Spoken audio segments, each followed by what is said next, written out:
Welcome to today's video. Today, we explore the tragic story of Nadab and Abihu, two sons of Aaron, Israel's first high priest.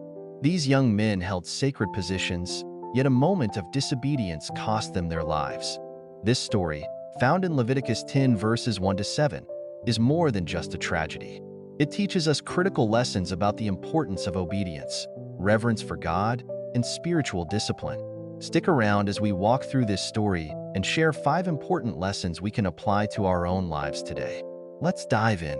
The story takes place shortly after the tabernacle, the mobile place of worship, was set up in the wilderness.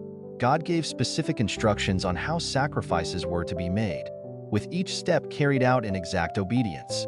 Aaron, as high priest, was responsible for leading Israel in worship, and his 4 sons, Nadab, Abihu, Eleazar, and Ithamar, were priests under him. But on one fateful day, Nadab and Abihu did something that cost them their lives.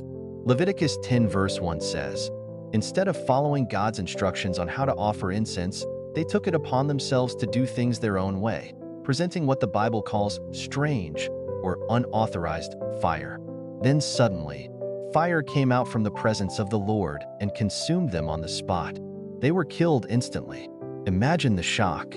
Their father, Aaron, stood there as he watched 2 of his sons die in front of him, struck down by God's holy fire. What's even more surprising is that Aaron wasn't even allowed to mourn them publicly. The story of Nadab and Abihu may seem harsh, but it offers timeless lessons about the seriousness of obeying God. Let's walk through 5 key lessons we can learn from this event. Lesson 1. God requires complete obedience. Nadab and Abihu knew God's instructions, but they chose to worship their way instead of God's way. This teaches us that God requires complete obedience, not partial or selective. Jesus said in John 14 verse 15, "If you love me, you will keep my commandments." Worship is about honoring God's ways, not following our preferences. Lesson 2. Reverence for God is non-negotiable. God's judgment on Nadab and Abihu highlights the importance of reverence. Worship isn't casual. It's a time to honor God's holiness and majesty. Today, we need to approach God with the same awe, recognizing that He is holy. As Hebrews 12 verse 29 reminds us, our God is a consuming fire. Lesson 3.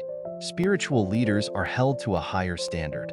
Nadab and Abihu were priests, which meant they had a higher level of responsibility.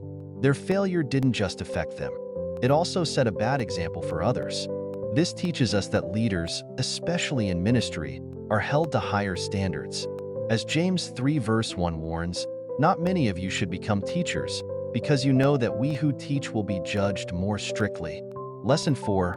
Worship must be God-centered, not self-centered. One reason Nadab and Abihu were punished was that their offering came from self-will. They offered fire that God didn't command, trying to serve God on their terms. This is a warning to all of us. Worship is about God's glory, not our convenience or preference.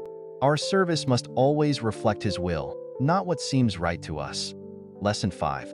God's judgment is just but swift. The sudden death of Nadab and Abihu may seem extreme, but it shows that God's judgment is always just. While He is patient, God will not tolerate willful disobedience. As believers, we must remember that grace doesn't mean we take God's commands lightly. Do not be deceived. God cannot be mocked. Galatians 6 verse 7. The story of Nadab and Abihu is a powerful reminder of the importance of obedience, reverence, and discipline in our relationship with God. Their lives and deaths teach us that God's holiness demands our seriousness. Let this story remind us that God's grace is not a license to disobey, but it is an invitation to walk in holiness and faithfulness. If this message spoke to you, make sure to like this video, subscribe, and leave your thoughts in the comments below. How can we apply these lessons to our daily lives? I'd love to hear from you. Thank you for watching, and until next time, stay blessed and stay obedient to God's word.